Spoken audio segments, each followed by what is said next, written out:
Жақсы, менде біреу бар. Бастарыңды үлкейтілерін келеме, әлде мұрындарыңның үлкейгенін қалайсыңдар ма? Мұрынның кішкентай болғаны жақсы емес пе? Үлкен болса, жануарға ұқсап қалар едік. Ал сен ше, Венди? Жағдайға қарай. Одан да ақылды көбейткен дұрыс сияқты, я? Таня! Еш жерің ауырған жоқ па? Я, бәрі дұрыс. Бұл кім болды екен? Білмеймін. Қазір оны біліп келем.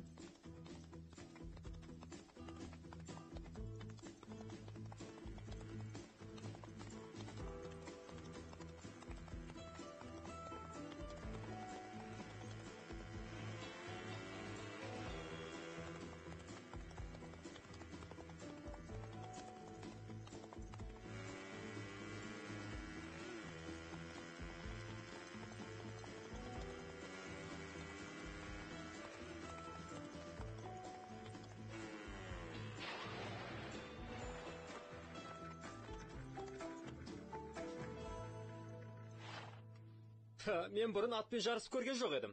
Қалай жеңдің бе? Сен не әсілдеп тұрсың ба? Сен менің құрбымды жарақаттай жаздадың. Не деп тұрсың? Түк білмегенсің айтанытпа. Аяқ астынан пайда болдың да аттарды үркіттің. Кешір. Мен тым жылдам жүрдім ау деймін. Сенің соңыңнан еріп келе жатқанды байқамадым. Бәрі байқамағаныңның кесірі. Мен кімді жарақаттадым? Жарақаттай жаздадың. Бірақ бәрі дұрыс. Иә, бір рет дұрыс болды. Бұл жолда ылғи аттылар жүреді. Егер осылай жалғастыра берсеңдер, біреуге зияндарын тиері анық. Біздің жолымызда не істеп жүрсіңдер? Сендердің жолдарың емес. Біздің де бұл жолды қолдануға құқығымыз бар. Солай ма, Шейн? Біздің осыны жаттығуымыз керек.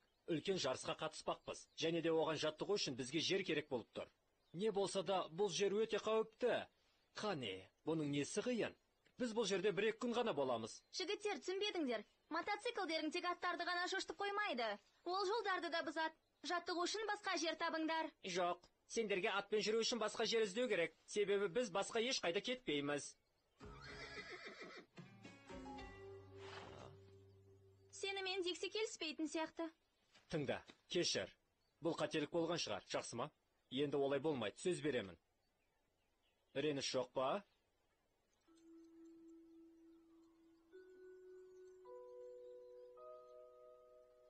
Реніш жоқ.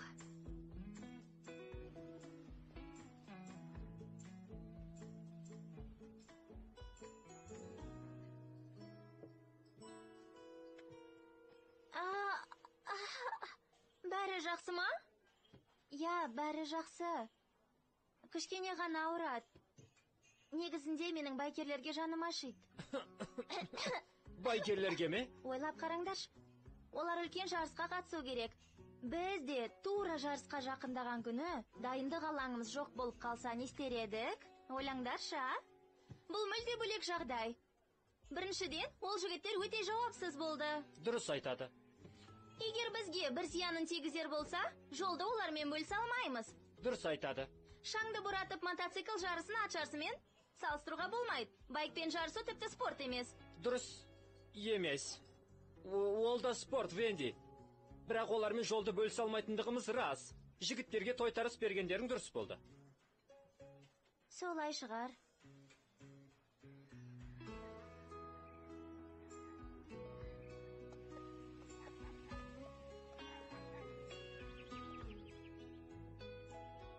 Әкешім, не боп жатыр? Бос орын жоқ. Алаңның жартысын қайта қосып жатырмын. Паблоны қайдаластыратынымды білмеймін. Ешқандай қиындық туындай қоймас. Әзілдеп тұрсыз ба? Пабло да, Пал да өте сабырлы. Олар достар. Тура біз сияқты, бір-бір үшін жаралған. Бәрі дұрыс болатын шығар. Алло? Әрине, мен сонда боламын. Әй, Пабло не істеп жатыр? Қызық екен, өз аймағын бөліп жатқан шығар. Меніңше, ол бұл жерді өзінікі деп ойлап жатыр. Тоқтатыңдар, сендер дос емессіңдер ме?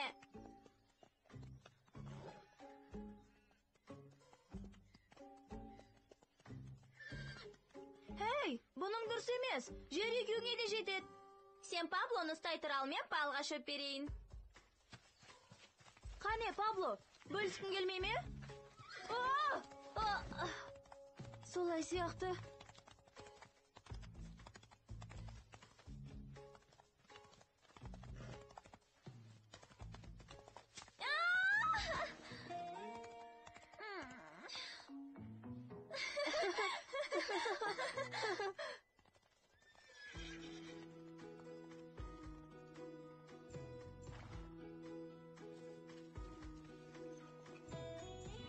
Сен оның соңынан баруға қорықпадың ба?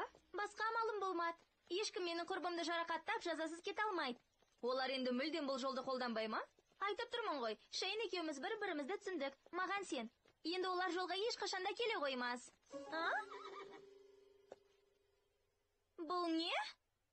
Дөңгелектің ізі? Әлгі байкерлердік ме? Демек, соғыс басталды. Бұл олардың кішкене зейін салмағандарының белгісі. Кішкене дейсіз бе? Әке, сіз олардың не істегендігін көрмедіңіз. Оларға ескерту жасау керек. Диксидің жарақаттанып қалуы мүмкін еді. Сізге Таняға не болғанын айтып бердік. Шынымен, әке, ол байкерлер қауіпті. Байкерлерді тоқтатудың жолы бар ма? Егер сендердің айтып тұрғандарың рас болса, олар бұзақылар. Ол заңға қайшы. Тамаша, оларды ұстаңыз. Ақырын, Венди. Дәл қазір менде бары тек сенің шағымың ғана. Мен дәлелсіз ештеңе істей алмаймын. Ештеңе етпейді. Бізде айғақ бар. Олардың іздері мына жақта. Ештеңе көріп тұрған жоқпын. Әке, ол осы жерде болды. Мен оған сенімдімін. Мен де. Қызық екен. Іздері жоғалып кетіпті. Әдейі өшіріп тастағандай. Әлгі байкер бізді көрген. Қайтып келіп айғақтарды өшіріп тастаған сияқты. Әке, енді не істейміз? Я, келесі қадам қандай? Қыздар, сендерге айттым ғой. Қылмыстың істелгені жайында айғақ болмаса, біз оларды ұстай алмаймыз. Бірақ шаң! Біреудің шаң қалдырған үшін оларды қамай алмаймын. Кешіріңдер, айғақ болмаса менің қолымнан ештеңе де келмейді.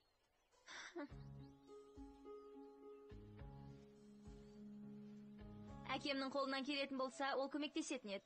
Бізге тез біраз айғақ табу керек, сол ғана. Таппасақ олар бұзықтығымен аттарды үркітуін жалғастыра береді. Тыңда, мен де олардың кетіп қалғандарын қалар едім. Бірақ біздің басымыз үлкен дауға қалмай ма? Сенің ойыңша, олардың осылай бізді басынғаны дұрыс па? Жоқ, бірақ олар бірнеше күннен соң... Не? Абай бол! Бьянка! Не істеп жатырсың? Оны өлтіре жаздадың ғой. Осылай істеуге бола ма екен? Таня? Түсінсем бермасын. Не болып жатыр? Өтінемін, кешір. Бәрі дұрыс па? Бәрі жақсы. Сені қағып кете жаздағаныма өзім қорқып кеттім. Мен тоқтамақ болып едім, бірақ ол мен ойлағандай оңай бола қоймады. Бәрі дұрыс па? Тоқта, бер қара. Сен қашаннан бері мотоцикл айдайтын болғансың? Сен Шейнді білесің бе? Сені Рубиден құлата жаздаған жігіт пе? Иә, оны танитын сияқтымын. Онымен біз кафе Блуда кездесіп қалдық. Ол менің Рубиімді үркіткені үшін ұзақ кешірім сұрады. Ол өте сүйкімді екен. Шынымен. Тек оны жақынырақ білуің керек. Аха. Содан кейін біз мотоцикл жайында және аттар жайында сөйлестік. Содан соң ол кешірім сұрау үшін маған мотоциклді жүргізуді үйретті. Сенің де көруің керек, Венди. Ол негізінде өте қызық.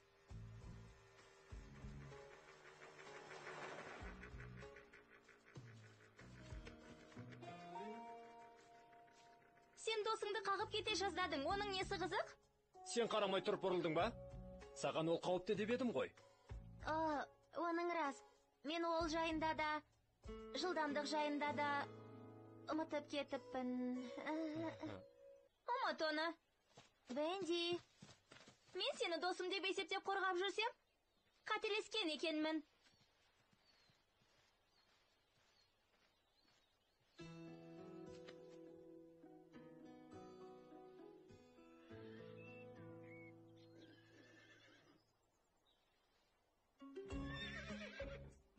Пабло, оған да су берсеңші.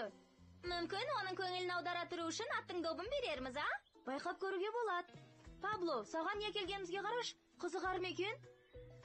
Қане, сенің ойнағың келмей ме? Көмектесті. Пал, оны қалдыр. Барып су іш. Жақсы, барып бірдеңе жейік. Кеттік, Пал. Шөп дәмді сияқты.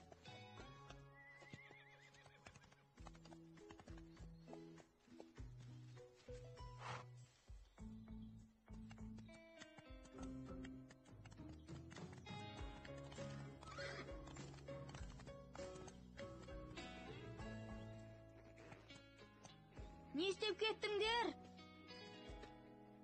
Әке, келгенің жақсы бол. Бізге көмек керек. Олар төбелесіп қалар деп алаңдап едім. Қорықпа, олар бір-бірін жарақаттай қоймас. Бірақ Пабло Палға су бермей жатыр.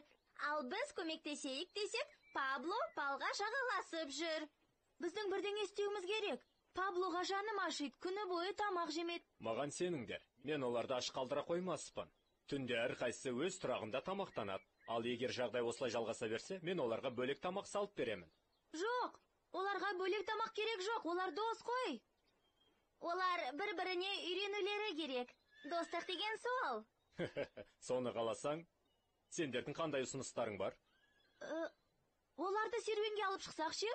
Олар сабасына түсіп, бір-бірін жақсы көретінін түсінеді. Табылған ақыл. Әке, алаң болма, бұл іске асар. Біз оны қадағалаймыз. Ал ендігі жоспар қандай? Біз сенің әкеңе байкерлердің заңсыз жүргендерін дәлелдеу керекпіз. Бірақ қалай? Олар өздері де мұның заңсыз екенін біледі. Сондықтан олар жаттығатын жерлерін ылғи ауыстырады. Ендеше олардың келесі құпия жаттығатын орындарын біліп алуымыз керек. Және бізге тағы да картоп керек. Мен алып келем. Әй, сендер не істеп отырсыңдар? Сонымен, енді менімен сөйлеспейсіңдер ме? Бізге басқа не істе демексің? Енді саған сене алмайтын сияқтымыз ғой? Мен тек мотоцикл жүргізіп көргім келді. Ол қылмыс па? Сен біздің жағымызда болуың керек еді. Соңғы кездесуімізде саған аттарын айтын еді. Енді ұнамай қалды ма? Оларды да түсінші, Венди. Оларға да жаттығатын жер керек. Бізге де атпен еркін жүретін жер керек. Менің кетуім керек. Тоқта, сен телефоныңды? Ау, Таня!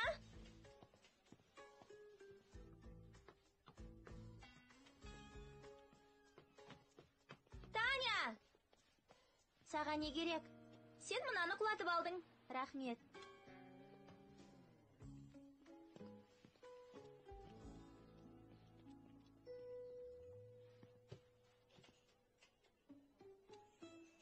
Не болды? Таня екеуің татуластыңдар ма? Жоқ. Онда не үшін күліп отырсың? Оның телефонында не болған білесің бе? Телефондағы хатта олардың жаттығатын құпия жерлері көрсетілген екен. Крамер мырзамен сөйлесе аламын ба? Бұл оның қызы. Шұғыл шаруамен деп айтыңыз. Венди, кешіріңіз. Жақсы. Рахмет. Сау болыңыз. Ол жауап бере алмайды. Мүмкін полициядағы басқа адамға айтармыз. Оқиғаны басынан түсіндіреміз бе? Бізде уақыт жоқ, Бьянка. Өткен жол іздерін жоқ қылғандар есіңде ме? Оларды қылмыс үстінде ұстауымыз керек. Не істейтінімізді білемін.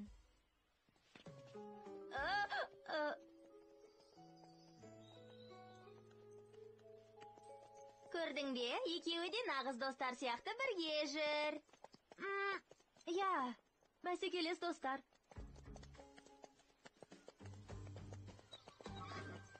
Пабло! Не болды? Ол мен түсеп ал. Оның менің жейдеме теспегені жөн болар еді. Бұл менің сүйікті жейдем. Тоқтай тұр. Менің жейдем. Сен оны бір ай бұрын алғансың, іздемеген жерім жоқ. Олай ойламаймын. Менің дәлелім бар. Менің онда белгім бар. Белгі? Қандай белгі? Мына жерінде. Кэрри! Ары тұр. Өзің ары тұр. Сенің маңдайың менің құлағыма тиіп тұр. Маған қарап демалмаш. Көп пия жеп қойғансың ба? Ал мына зат қалай жұмыс істейді? Сен шынымен де біз оларды бейнетаспаға түсіре аламыз деп ойлайсың ба? Сенбей тұрсың ба? Бұл керемет жоспар. Мен өте ақылдымын. Қап, әттеген-ай, бейнетаспа сынып қапты. Міне былай, ақылды. Біреу келе жатыр.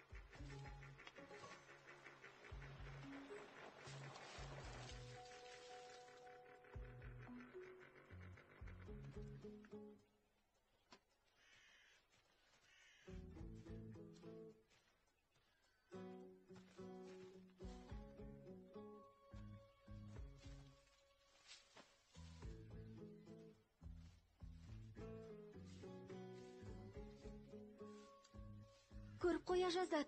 Алаңдама, мен оны таспаға түсіріп аламын. Не болды? Менің аллергиям. Шүкірме. Енді не істейм? Теміңді ұстап отыр. Ол ықылық үшін.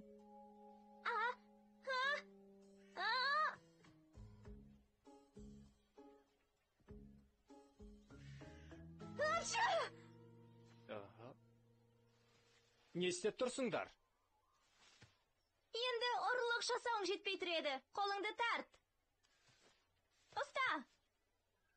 Сен шынында өте қауіпті екенсің. Кімнің қауіпті екенін полиция анықтасын. Оларға таспаны көрсетуге асықпын. Жақсы, көрсете бер. Бұл жердегі дәлел тек менің ізді өшіріп жатқаным ғана. Иә, себебі сен заң бұздың. Сен тіпті түсінуге де тырысып жатқан жоқсың.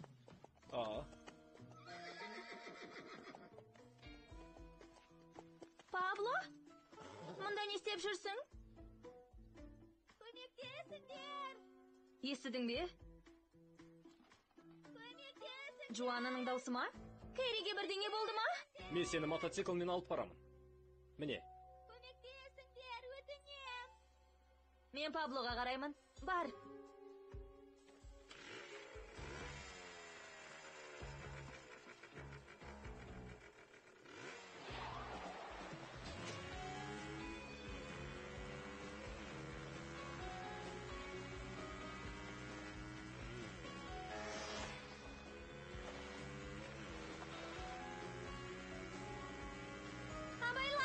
Мықтап ұста.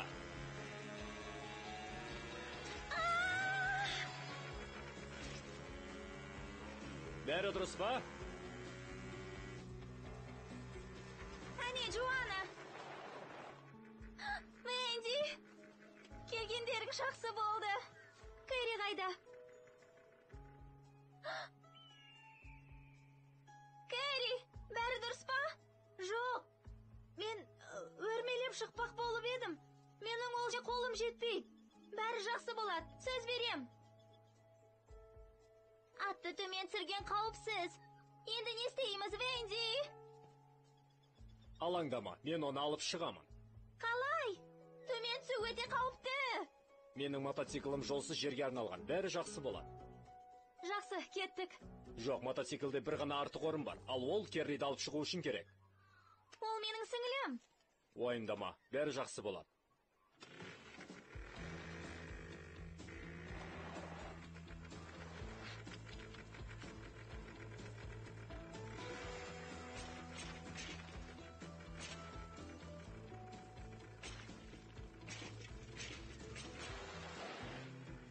Шейн!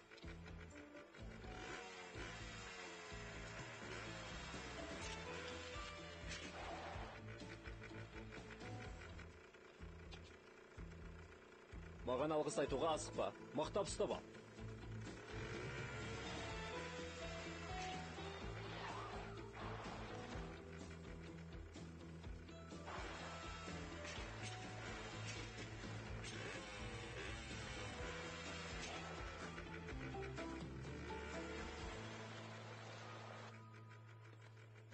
Кэрри!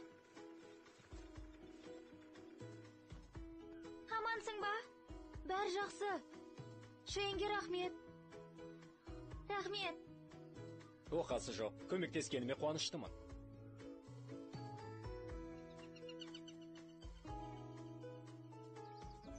Бәрі жақсы болғанына өте қуаныштымын. Рахмет, Жуана. Саған емес, мен жейдеме айтып жатырмын. О, не? Күлгенде ауырама? Жоқ. О, емес. О.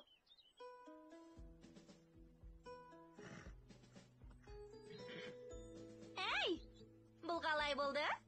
Венди. Мінекей, келіңдер.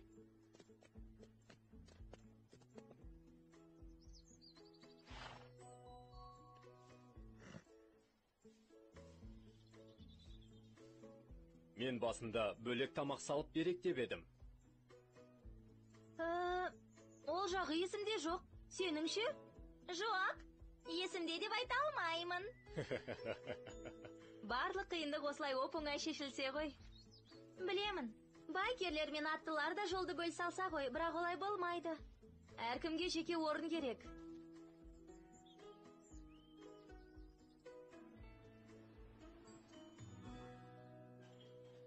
Біздің кетуіміз керек.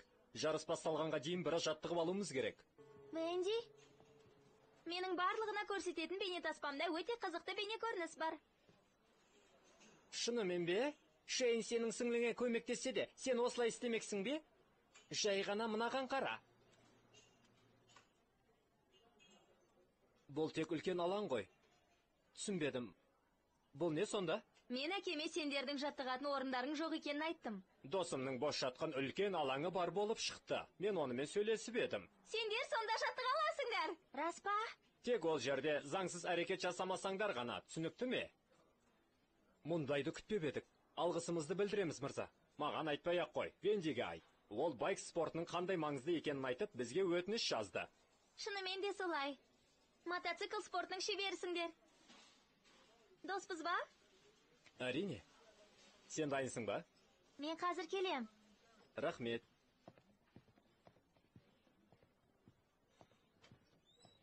Кешір. Шейінге көмектескеніңе рахмет. Дұрыс айтыпсың. Мотоцикл спорттың күрделі түрі екен. Ал сенің досың нағыз спортшы екен, оған да жаттығатын жер керек. Көргің келе ме? Ол мотоциклмен биікке секіре алады. Оны көргенмін. Шынында да таңдай қағарлық өнер екен. Кеттік?